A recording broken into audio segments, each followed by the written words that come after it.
Salut à tous, je vous retrouve aujourd'hui pour vous parler de rituels de lune et plus précisément de rituels de pleine lune. Alors la pleine lune, qu'est-ce que c'est?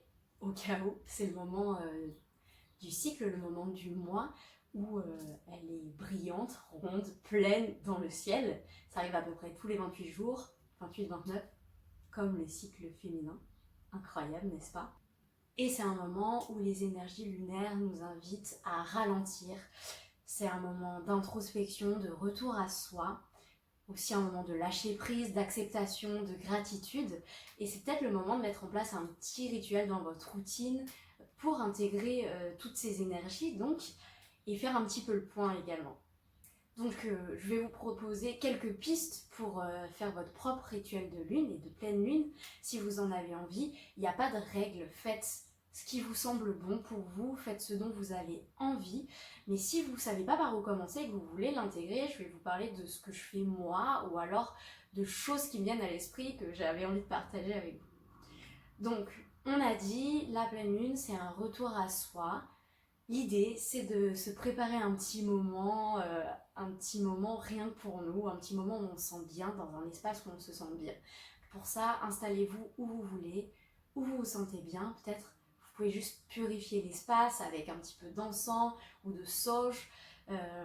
Vous faire un petit cocon en fait, avec des petites bougies, des petits coussins, des petits oreillers dans un endroit qui vous convient et où vous vous sentirez à l'aise pour être la personne que vous êtes vraiment au fond de vous. Voilà pour l'espace. Ensuite, moi, ce que j'aime faire pour revenir vraiment dans mon espace sacré, dans mon espace intérieur, je fais quelques exercices de respiration et de la méditation. Pour les exercices de respiration, si vous ne savez pas par où commencer, un très simple pour activer les énergies lunaires, donc les énergies yin, les énergies du féminin sacré, ça serait de faire la respiration alternée Chandra, Vedana. Chandra, donc en sanskrit, c'est la lune. Vedana, c'est passer au travers, il me semble. Chandra, Vedana, donc c'est une respiration alternée qu'on va faire en plaçant donc. Moi, je le fais en plaçant index et majeur entre mes deux sourcils. Et on inspire narine gauche, on expire narine droite, en s'aidant donc de son annulaire et de son pouce pour fermer tour à tour chacune des narines. Inspire narine gauche, expire narine droite, inspire narine gauche, expire narine droite. Faites-le en cycle aussi longtemps que vous voudrez. Cette respiration, elle vient activer Ida, donc c'est le nadis qui se trouve du côté gauche de notre corps. Donc un nadis, c'est un canal d'énergie qui passe au travers de nos roues d'énergie, au travers de nos chakras. Je crois que j'en ai déjà parlé dans la vidéo sur le féminin et le masculin sacré de ce nadis et de cette respiration alternée. Si vous voulez plus d'explications, dites-le moi, je serais ravie de vous faire une vidéo exclusivement sur le sujet. Donc cette respiration, elle est calmante, apaisante, elle nous permet vraiment d'activer notre féminin sacré, notre yin, et d'avoir un retour à soi. Ensuite, pour la méditation, soit vous avez l'habitude de méditer, et dans ce cas-là, faites vraiment ce qui vous semble juste, ce qui vous semble bon pour vous. Soit vous n'avez pas l'habitude de méditer, peut-être, et j'ai publié une méditation spéciale pleine lune que vous retrouvez sur ma chaîne YouTube ou sur Instagram. Ensuite, j'aime beaucoup écrire pour ce travail d'introspection, ce travail de retour à soi. Donc on a dit en début de vidéo que la pleine lune nous invitait au lâcher prise. Donc c'est peut-être le moment, sur un papier, de venir écrire les choses desquelles on veut se débarrasser en fait, desquelles on veut lâcher prise. Les choses qui ne nous servent plus, qui nous ont accompagnés jusque-là, mais dont on n'a plus besoin, qu'on veut lâcher. Ça peut être une émotion, ça peut être une habitude, ça peut être une relation qui ne nous sert plus. Vraiment prendre le temps de regarder à l'intérieur et de voir ce qu'on veut abandonner. Ça peut être aussi quelque chose qui nous prend de l'énergie. Qu'est-ce qui vient nous prendre de l'énergie inutilement et qu'on veut lâcher, mettre de côté. Voilà, prenez le temps, écrivez sans jugement, sans ego. Simplement écrivez ce qui vous passe par la tête, ce qui vous vient. L'intuition et cette écriture intuitive est aussi assez importante. Et si vous avez envie, vous pouvez juste ce papier, après l'avoir vraiment intégré, l'avoir accepté aussi, vous pouvez le brûler. un peu métaphoriquement aussi pour laisser purifier par le feu toutes ces mauvaises énergies, toutes ces choses dont on ne veut plus, et les abandonner avec la fumée à la pleine lune. Pour continuer le travail d'écriture, ce que j'aime bien faire, c'est écrire les gratitudes. Mes gratitudes, les choses pour lesquelles je me sens reconnaissante, les choses qui me font du bien, toutes les choses qui m'ont accompagnée sur le dernier cycle lunaire donc, et venir écrire ce qui m'a fait du bien, oui, ce que j'ai envie de me remémorer, pour me mettre un peu dans un bon mindset pour le nouveau cycle qui arrive.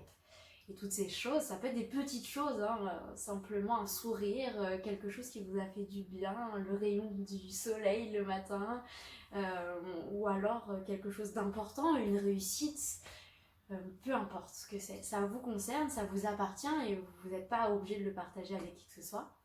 Et ces choses, soit les marquer sur un carnet que vous pouvez relire régulièrement quand vous en avez envie, ou alors le poser sur votre table de nuit peut-être pour venir relire de temps en temps ce qui vous motive, ce qui vous accompagne. Les énergies lunaires, c'est aussi le moment de se reconnecter à son intuition, à son côté un petit peu sorcière.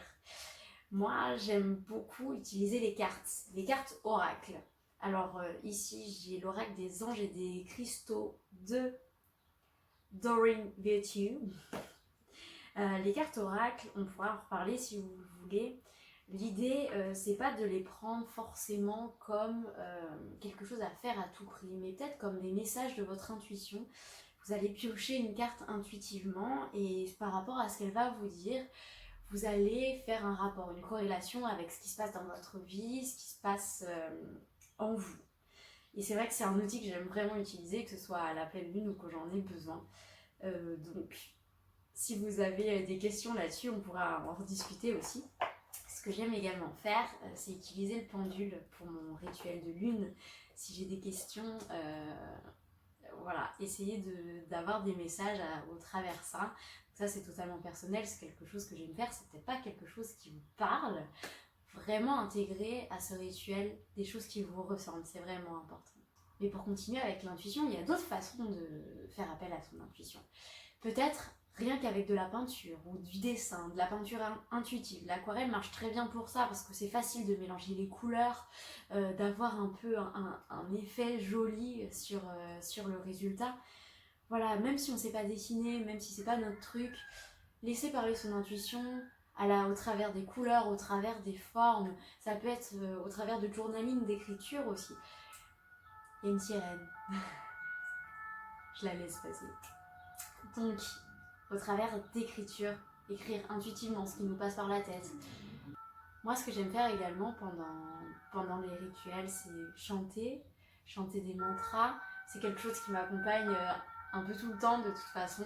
Donc si vous avez envie de chanter, vraiment, laissez parler votre créativité également, votre voix. Si vous avez envie de danser, de bouger, laissez-vous aller, laissez-vous porter. Dans le retour à soi que nous invite à faire la pleine lune, c'est le moment vraiment de se chérir, de s'aimer, prendre conscience du cadeau qu'on est et du trésor qu'on a en nous.